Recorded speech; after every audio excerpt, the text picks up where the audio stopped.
semana pasada, si haces ejercicio de memoria, estuvimos viendo en Primera de Juan 2:15, cuando el apóstol Juan dice: no améis al mundo ni las cosas de este mundo. Si alguno ama al mundo, el amor del Padre no está en él. Porque todo lo que hay en el mundo, los deseos de la carne, los deseos de los ojos, la vanagloria de la vida, no provienen del Padre, sino del mundo. ¿Y qué dice Juan? ¿Qué nos dice el Señor? Que el mundo pasa y que los deseos de los ojos pasan, pero el que hace la voluntad de Dios permanece para siempre. Permanece para siempre aquel que hace la voluntad de Dios. Y cuando hablábamos acerca del mundo, ¿a qué nos referíamos con el mundo? El mundo es todo aquello, actitudes y sistema de valores propios de una sociedad que muy pocas veces está en consonancia con el reino de Dios y su palabra. Por eso la palabra dice: no améis al mundo ni las cosas de este mundo. No significa que tú no ames a las personas, que no ames los lugares, que no ames las actividades que realizas. No es el mundo en sí. Habla del sistema de valores que tiene integrada esta sociedad. Esta sociedad prioriza el éxito, la fama, la posición. Este mundo menosprecia al que no es igual que él. Hay racismo social, hay racismo intelectual. Hay un menosprecio en el corazón del hombre por todo aquel que no es igual. Hay odio al fin y al cabo, envidias, orgullos. ¿Y qué es lo que hace? Que unos quieran imponerse sobre otros. La arrogancia, el orgullo, la vanagloria son características que imperan en medio de una sociedad que está fuera de Dios. Pero yo quiero hablarte en esta tarde de un carácter y de un fruto del Espíritu que es súper importante en la vida de un cristiano, y que si tú desarrollas este fruto del Espíritu vas a ver la bendición de Dios en tu vida, porque no es lo que el mundo dice. Es lo que Dios dice, lo que ha de permanecer y prevalecer por siempre. Dios no va a bendecir un sistema humano de orgullo, arrogancia y vanagloria. Dios va a bendecir reino de Dios y su justicia. Quiero hablarte de la mansedumbre. La gente que tiene mansedumbre es un fruto del Espíritu que se encuentra, anótalo, Gálatas 5, 22 y 23, más bien el 23, porque dice, no hace falta que lo busquemos, mas el fruto del Espíritu es amor, gozo, paz, paciencia, benignidad, bondad, fe, mansedumbre, templanza. Contra tales cosas no hay ley. Gálatas 5:23 es donde se encuentra. Es el fruto del Espíritu.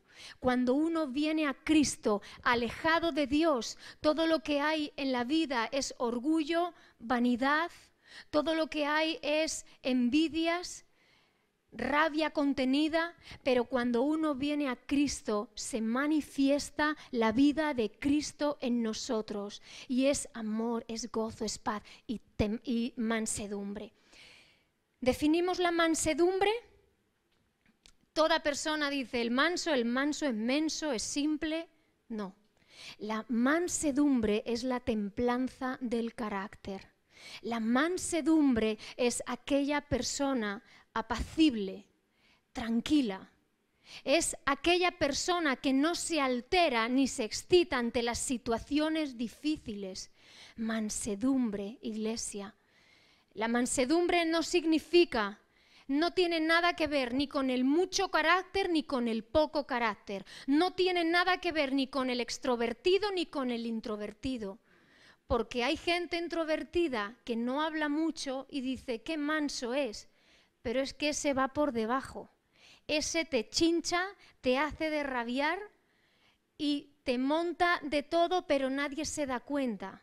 ¿Por qué? Porque es silencioso, astuto, sibilino y lo que hace lo hace por debajo sin que nadie se dé cuenta. Pero eso no es mansedumbre.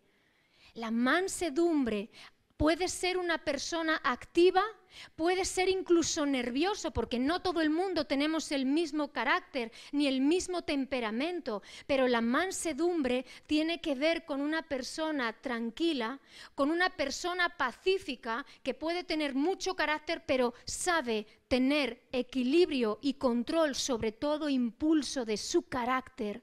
La gente mansa es gente con fortaleza, pero sabe controlar el impulso de su carácter, manejado por Dios y por su palabra. Eso es mansedumbre y eso es lo que la sociedad y todo cristiano necesita en su vida. Ya el miércoles estuvo Juli hablando acerca de la docilidad y ya habló acerca de la persona de Jesús. Porque cuando el Señor Jesús está diciendo, venid a mí todos los trabajados y cargados, yo os haré descansar. Y dice, llevad mi yugo, porque es fácil y ligera mi carga. Dice, y aprended de mí, que soy manso y humilde de corazón. Jesús mantenía un estado de templanza, de mansedumbre, no se alteraba por causa de los malos, no se alteraba por causa de los impíos. Su carácter era apacible, sabía poner paz cuando había que poner paz. No era alguien que malmetía, no era alguien que a la hora de decir las cosas tratara con menosprecio a las personas. Es muy importante que seas una persona con mansedumbre y cuando te dirijas a los demás les trates como quisieras que te trataran a ti. No podemos decir que tenemos el carácter de Cristo y cuando estamos delante de otras personas o hemos visto algo mal, saltemos en ira. Es justamente lo contrario. La persona brava que da golpe en la mesa, no. La mansedumbre es la capacidad de cuidar nuestros impulsos y nuestro carácter y dirigirnos a las personas con esa tranquilidad, con esa apacibilidad, ser gente de paz, ser gente que no se conmueve cuando todo está saltando por los aires. Yo siempre digo, Señor, que en medio de broncas fuertes tú me des la posibilidad de ser gente de paz. Cuando uno tiene esa mansedumbre de parte de Dios, puede ser una persona de paz, pacificadora, y en esa mansedumbre nos tenemos que mover. Jesús tenía esa mansedumbre. Se repite una vez más cuando Jesús está entrando en esa entrada triunfal en Jerusalén. Dice, he aquí viene el Rey, humilde, manso, sentado en un pollino, pero está diciendo, viene el Rey. Está manifestando que Jesucristo es Rey, pero viene manso. ¿Cómo tiene que ser su iglesia? ¿Cómo tengo que tener yo el carácter? Tengo que ser un hijo de Dios, pero tengo que vivir en esa mansedumbre. Ven conmigo porque vamos a hablar aquel que el Señor dice. Bueno, primeramente vamos a buscar, porque quiero hablar de cuál es la consecuencia de la bendición. Iba a hablar de Moisés, pero lo hago después. Busca conmigo Salmo 25, 8, porque vamos a ver cuáles son los beneficios de ser una persona con mansedumbre. Recuerda, puedo ser enérgico, pero tener la mansedumbre de Dios en mi vida.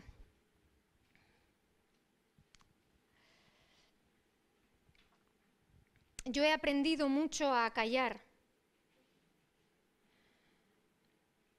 porque muchas veces uno no hace filtro en su mente y lo que se te pasa por la mente ¡shum!, sale rápidamente.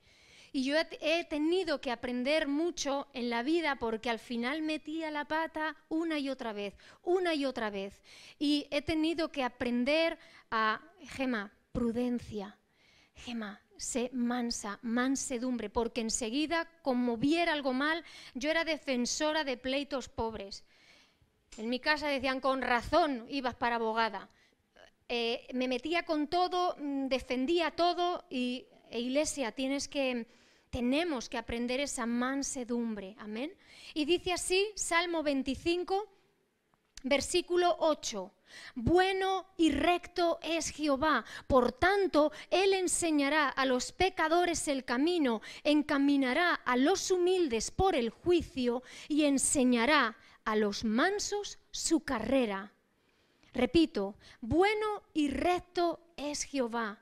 Él va a enseñar a los pecadores el camino y va a encaminar a los humildes por el juicio y enseñará a los mansos su carrera. ¿Con quién trabaja Dios? ¿Con quién el Señor va a ayudarle, va a mostrarle, va a enseñarle? Está diciendo con aquellos, dice, son pecadores, aquellos que vienen reconociendo delante de Dios, Señor, he pecado, Señor, caigo una y otra vez, pero necesito tu ayuda. El Señor va a enseñar a los pecadores, va a encaminar a los humildes y sencillos de corazón, dice, y va a enseñar a los mansos, aquel que está dispuesto a ser tratado por Dios en su vida. Más adelante, Salmo 37, 8. Salmo 37, 8. Vamos a bajar la calefacción.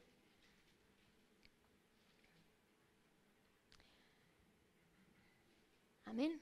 Salmo 37, 8 dice, deja la ira y desecha el enojo. No te excites en manera alguna a hacer lo malo, porque los malignos serán destruidos, pero los que esperan en Jehová, ellos heredarán la tierra. Pues de aquí a poco no existirá el malo, observará su lugar y no estará allí. Pero los mansos heredarán la tierra y se recrearán con abundancia de paz. ¿Qué está bendiciendo el Señor? ¿Cuál es el carácter que el Señor está diciendo? Este es el carácter que yo quiero que tú tengas. Desecha la ira, desecha el enojo. No seas una persona que siempre esté enfadándose por todo, que siempre esté quejándose por todo, aun cuando hubiera razón. Uno tiene siempre que en mansedumbre corregir las situaciones, corregir las circunstancias, pero uno tiene que vivir en esa mansedumbre, porque dice que el malo y el impío de aquí a poco no existirán. ¿Por qué está diciendo eso? Porque nadie que vive en el mal, nadie que vive haciendo el mal va a permanecer. Seas cristiano o no seas cristiano, el impío, tarde que temprano, al final su vida cae en desesperanza, en agobio, al final cae. Sin embargo, dice que los mansos heredarán la tierra y los mansos tendrán abundancia de paz.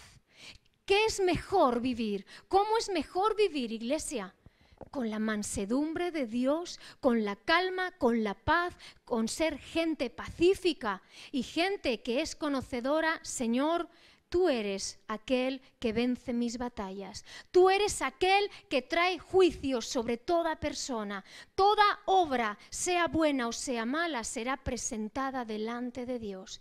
Pero aquel que vive en mansedumbre y en esa calma, que no se conmueve ni con lo malo, ni con el impío, espera y confía la mano de Dios sobre su vida. Aun cuando maquine el impío, dice el salmista, aún así yo confiaré en ti y en ti esperaré. Iglesia, mansedumbre no es ser simple. Una persona simple es una persona desapercibida, que no se da cuenta de las cosas que ocurren a su alrededor, que no se da cuenta cuando viene el mal. Uno sabe que hay maldad, uno sabe que puede estar en medio de un sitio donde se maquina lo malo, pero cuando uno vive en esa mansedumbre y confianza en Dios, ¿sabes qué? Espera y confía en Dios, porque Dios echará abajo todo aquello que no procede de Él o que está en contra de los hijos de Dios. Todo aquel que espera en Dios no va a ser avergonzado. A veces pensamos que tenemos que ser bélicos y tenemos que pelear y el Señor dice, hay batallas, hijo mío, que no son tuyas. Hay batallas que son mías. Espera y confía en Dios. Hay tiempo de hablar, pero también hay tiempo de callar. ¿Por qué digo esto? Pues no lo sé, pero es la palabra que el Señor estaba poniendo en mi corazón de decir, Gema, vivid en mansedumbre, en quietud y en calma. Aprended de mí que soy manso y humilde de corazón. Amén. Ahora sí, vamos a ir a Números 12.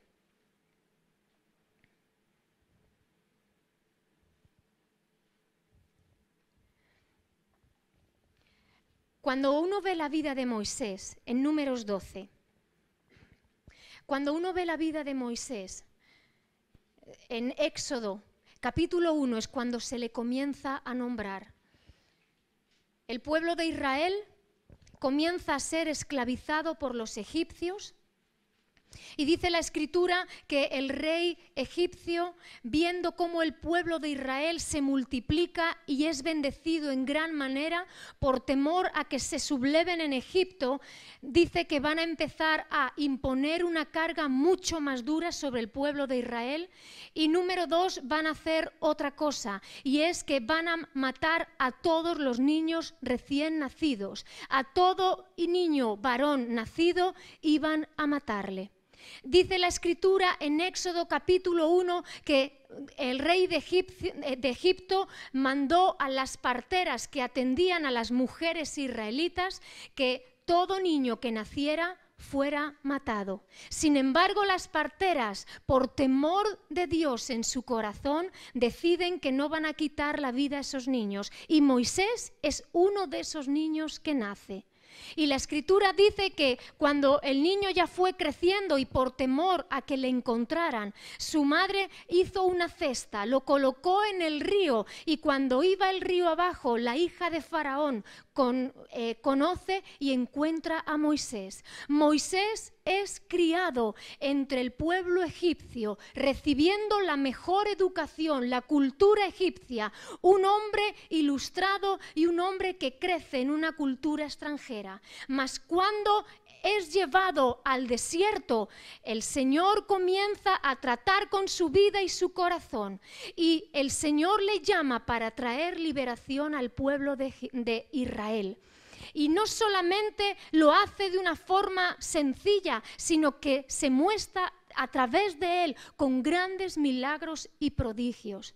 Cuando uno ve la vida de Moisés, pudiera decir, pues este hombre bien podría sentirse orgulloso, tener vanidad, decir que todos se postren ante él, que cuando pase Moisés todo el mundo se incline. Ojo, que era el escogido de Dios, que era el llamado por Dios. Sin embargo, la Escritura dice de Moisés que era el hombre más manso de toda la tierra. Era un hombre que vivía en sencillez, que aplicó las órdenes de Dios para su vida. Sin embargo, era un hombre manso. Ven y vamos a leer Números 12:1. Dice así: María y Aarón hablaron contra Moisés a causa de la mujer cusita que había tomado, porque él había tomado mujer cusita, y dijeron: ¿solamente por Moisés ha hablado Jehová? ¿No ha hablado también por nosotros? Y lo oyó Jehová. Y aquel varón, Moisés, era muy manso, más que todos los hombres que había sobre la tierra. Luego dijo Jehová a Moisés, a Aarón y a María: salid vosotros tres al tabernáculo de reunión. Y salieron ellos tres. Entonces Jehová descendió en la columna de nube y se puso a la puerta del tabernáculo y llamó a Aarón y a María, y salieron ambos. Y él les dijo: oíd ahora mis palabras. Cuando haya entre vosotros profeta de Jehová, le apareceré en visión, en sueños hablaré con él. No así mi siervo Moisés, que es fiel en toda mi casa. Cara a cara hablaré con él y claramente, y no por figuras, y verá la apariencia de Jehová. ¿Por qué pues no tuvisteis temor de hablar contra mi siervo Moisés? Entonces la ira de Jehová se encendió contra ellos y se fue. Y la nube se apartó del tabernáculo, y aquí que María estaba leprosa como la nieve. Y miró Aarón a María, y aquí que estaba leprosa. Y dijo Aarón a Moisés: Señor mío, no pongas ahora sobre nosotros este pecado, porque locamente hemos actuado y hemos pecado. No quede ella ahora como el que nace muerto, que al salir del vientre de su madre tiene ya medio consumida su carne. Entonces Moisés clamó a Jehová diciendo: Te ruego, Dios, que la sanes ahora. Respondió Jehová a Moisés: Pues si su padre hubiera escupido en su rostro, no se avergonzaría por 7 días. Sea echada fuera del campamento por 7 días, y después volverá a la congregación. Así María fue echada del campamento 7 días, y el pueblo no pasó adelante hasta que se reunió María con ellos. Después el pueblo partió a Cerot y acamparon en el desierto de Parán. Inicialmente, cuando tú lees este texto, pues bueno, los hermanos de Moisés parece que se metieron con Moisés. Se quejaban de que había tomado por mujer a una mujer cusita. La mujer cusita son descendientes de Egipto y se cree por las escrituras que su piel era de color. Y de alguna forma Aarón y María quisieron como decir ¿por qué? Y sus palabras fueron: ¿qué pasa? ¿Solamente Dios contigo? ¿Acaso Dios no nos habla también a nosotros? ¿Qué es lo que subyace realmente de esta historia?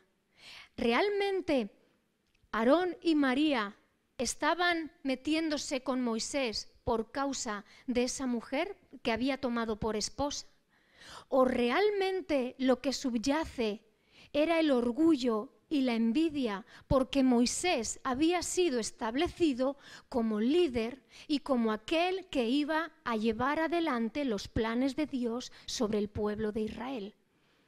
Iglesia, cuando Dios respalda a una persona, y lo primero de lo que habla este texto, lo primero que presenta es que Moisés era un hombre de mansedumbre, manso. ¿Acaso Dios no respaldará la mansedumbre? ¿Y acaso Dios nos saca a flote y le dice: este hombre es fiel en toda mi casa? Tal vez tú tengas a todo el mundo en contra de ti, mas cuando Dios está viendo el corazón de un hijo suyo que se mueve en mansedumbre, en sencillez, en humildad, en fidelidad en la casa de Dios, fidelidad, lealtad, consagración en la casa de Dios, ¿acaso Dios no va a respaldar a aquel que realmente le está agradando a Él? Y coge de Jehová, Dios se presentaba en aquel tiempo en una nube que lo cubría todo, de tal forma que era como un estado de neblina en todo ese lugar y nadie veía nada, pero se oía la voz tronadora de Dios. Y dice que llama a Aarón y María y les dice: cuando yo levante profeta en Israel, yo le voy a hablar por sueños y visiones. Pero cuando yo hablo con Moisés, yo hablaré con él cara a cara, porque él ha sido fiel en toda mi casa. Y yo no me voy a andar con él con figuras, con parábolas, con visiones. Yo voy a hablar con él cara a cara. Iglesia, ¿sabes lo que significa vivir en ese carácter de Cristo? En esa mansedumbre, en esa sencillez, en esa lealtad, en esa humildad delante de Dios, que tenemos garantizado que Dios nos habla cara a cara como amigos suyos. Estaba haciendo una clara distinción, porque lo que estaba viendo realmente era orgullo, eran envidias, era pues quítate tú que me pongo yo, porque muchas veces cuando vemos a una persona mansa, humilde y sencilla, fácilmente le perdemos el respeto en un momento dado, ¿Por qué? Porque la persona con mansedumbre se hace de igual a los demás. No habla a la gente con altivez ni con menosprecio, te habla de igual a igual. Pero nunca olvidemos el respeto que nos debemos los unos a los otros, iglesia. Nunca olvides que Dios es el que pone en cada uno dones, talentos, ministerios. Todos servimos en unidad a Dios, pero es Dios quien llama y escoge para determinados servicios. Ahora, no solamente te hablo en la casa de Dios, es que también te hablo de puertas afuera. Porque la realidad es que pasamos más tiempo fuera en la sociedad que aquí dentro, en la iglesia y en la casa de Dios. Y en un momento dado todos nos mostramos aparentemente con mucho respeto. Pero cuando tú sales fuera, ¿crees que las cosas cambian? Gema, es que si me muestro débil me van a comer. Gema, es que si ven mi debilidad se van a reír de mí. Iglesia, ni los gritos, ni las voces, ni las malas palabras significan y traen un estilo de seguridad y de liderazgo. Al contrario, cuando uno pierde los papeles, está quitándose toda la razón. Mas cuando uno habla con serenidad, con tranquilidad y con la sabiduría de Dios, ahí hay un sello de parte de Dios. Amén. Yo lo he experimentado en mi mismo trabajo, cuando uno está y todo el mundo da su opinión y con voces y con esto, y yo tal vez hable la última, pero cuando hablo la última digo, esto es así, así y así, y con una vocecita muy templada, pero esta es la verdad. Y al final dicen, pues es verdad, pues vamos a pensar, pues vamos, ¿sabes? Cuando tú vas a la gente con esta actitud, el Señor está sellando todavía más tu vida. Cuando tú caminas con esta serenidad y con esta bendición, es Dios quien te respalda. Así sucedió con Moisés. Ahora, nunca quiero ir a los extremos. ¿Por qué? Porque también a lo largo de estos años se ha tergiversado y se ha sacado de contexto la palabra de Dios. Y mucha gente, muchos líderes o quizás personas de la iglesia han utilizado los textos como para imponerse sobre la iglesia, imponerse sobre personas, pensar que yo soy el profeta de Dios y lo que yo digo es la voz de Dios. Y tú me tienes que servir a mí. Gente que se sube a púlpitos, que tiene gorilas así de fuertes y de grandes para que nadie se acerque a ellos, gente que se impone con dureza en las iglesias, eso no es así. Ven conmigo a Romanos, porque esta es la actitud y de nuevo es la mansedumbre lo que preside en nuestras vidas y en nuestro carácter. Mientras lo busco, quiero hacer referencia de nuevo a Números, porque cuando Dios habla de esta forma y dice que se va la nube, María ha quedado llena de lepra, es lo que hoy en día es cáncer de piel. Y sabes, comienza Moisés, al mismo al que había menospreciado, Moisés, porque aquel que tiene un carácter manso y aquel que tiene un carácter humilde y sencillo, lo que busca es la bendición de Dios para todos. Y dice que clamó a Dios y le dijo, Señor, no dejes así a María, perdónala. Y ella dice, perdonadnos porque hemos pecado. Y dice la Escritura que el Señor oyó ese clamor y la piel de María quedó restaurada, eso sí, 7 días fuera del campamento del pueblo de Israel. La esperaron 7 días y regresó de nuevo. Fue una enseñanza clave y vital, iglesia. Pero cuando vamos a Romanos, el apóstol Pablo, mira lo que dice. Romanos 12, versículo 3.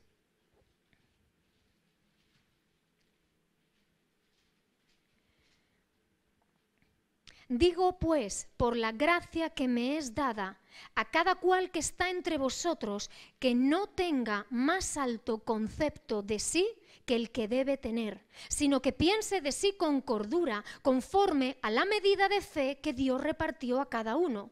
Porque de la manera que en un cuerpo tenemos muchos miembros, pero no todos los miembros tienen la misma función, así nosotros, siendo muchos, somos un cuerpo en Cristo y todos miembros los unos de los otros. Versículo 6.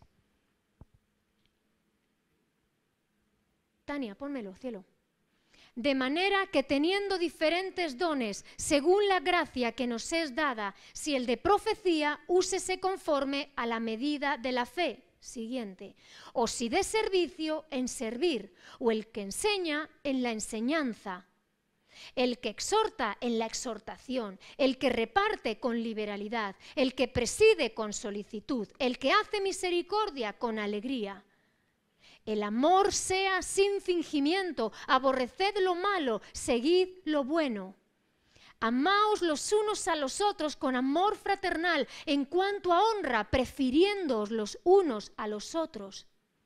En lo que requiere diligencia, no perezosos, fervientes en espíritu, sirviendo al Señor.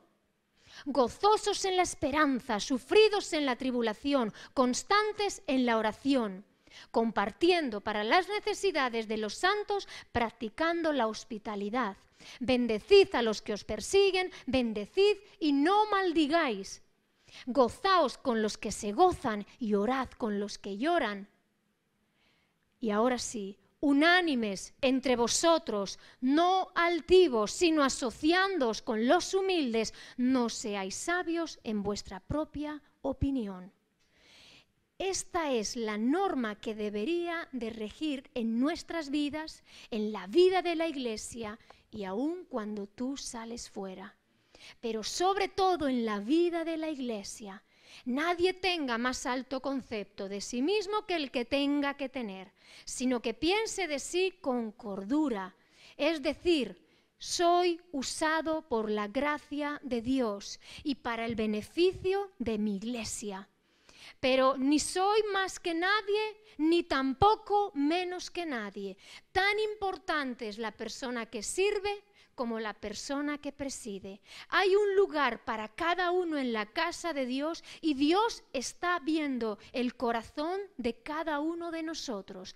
Aun cuando sales fuera y estás trabajando y tal vez el lugar de tu trabajo es un puesto en la última esquina, en el último lugar, eres, como se diría aquí vulgarmente en España, el último mono.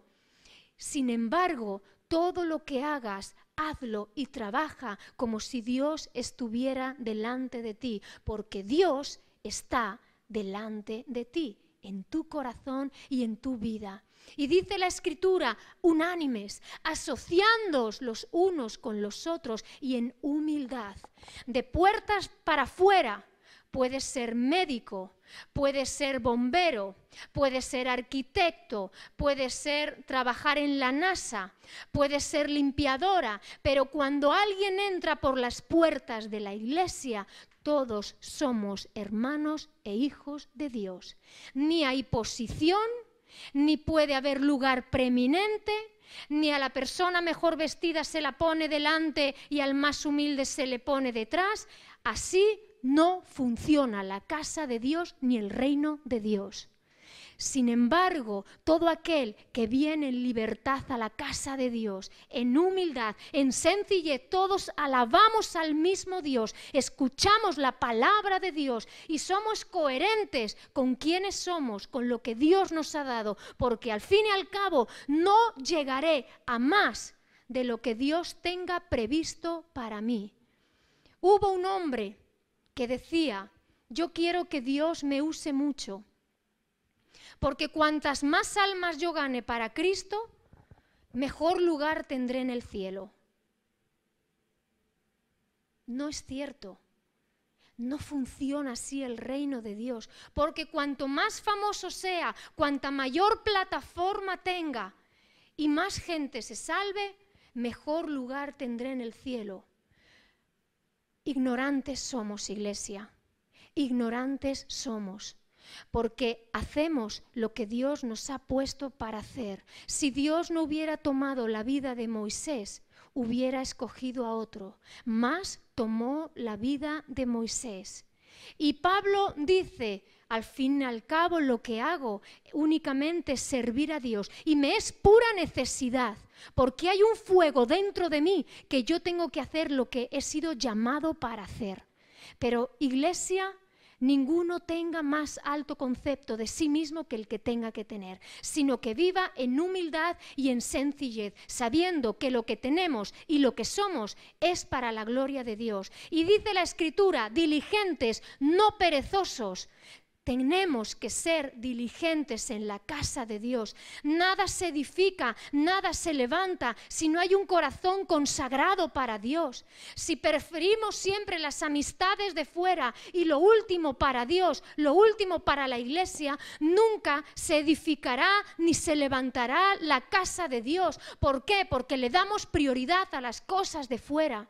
Yo he dicho no a muchas amistades porque me he dado cuenta que las amistades quieren que vaya donde ellos van, pero ellos no quieren venir a donde yo estoy. Y donde yo estoy, he decidido que es mi vida, es mi futuro, es donde yo quiero sembrar y es donde quiero vivir todos los días de mi vida. Y si yo apuesto por una iglesia gloriosa, una iglesia donde las almas puedan venir a restaurarse, a ser sanadas, a recibir la vida de Cristo, yo tengo que estar dispuesto a sacrificar cosas de mi vida, pasiones, deseos de los ojos, vanagloria de la vida, que al final van a pasar, porque todo eso pasa. Sin embargo, aquel que hace la voluntad de Dios ha de permanecer para siempre. No tengo nada que reprocharle a Dios. No hay nada que Dios no me haya dado y que yo crea, Señor, gracias porque esto lo quitaste de mi vida, quitaste a tal persona, quitaste tal situación, porque al final todo eso me iba a llevar a una vida al margen. Sí, tal vez iba a tener una gran posición, podría ser la mujer de un gran hombre y vivir una vida estupenda. Gracias, no la quiero. Sé lo que he decidido, vivir para Cristo, servir a Cristo, pero yo sé que el Señor es el que respalda una vida de consagración, de sinceridad, de lealtad, de fidelidad en la casa de Dios. Busca invertir en el reino de Dios. Porque dice el Señor que no hay nada que no le hayamos dado, que no recibamos 100 veces más en esta vida y en la venidera. Iglesia, vivamos en una vida de sencillez, pero de proyección en el reino de Dios. Cada día busco y oro al Señor. Señor, dame gracia, dame favor para llegar y alcanzar a las almas perdidas. Dame palabra fresca, verdadera para el pueblo, porque la iglesia necesita escuchar palabra de Dios y no involucrarse en las cosas de este mundo y caminar ajenos a la vida de Dios. Si pues habéis resucitado con Cristo, buscad las cosas de arriba, donde está Cristo sentado a la diestra de Dios Padre. Y cuando Cristo sea manifestado, entonces vosotros también seréis manifestados con Él en gloria. Colosenses 3. Ejercita en tu vida la memoria. Busca al Señor porque en los momentos de dificultad la palabra de Dios va a ser un recurso para tu vida, iglesia. Busca al Señor con todo tu corazón. Busca tener un corazón manso delante de Dios y delante de los hombres, porque es lo que Dios va a respaldar.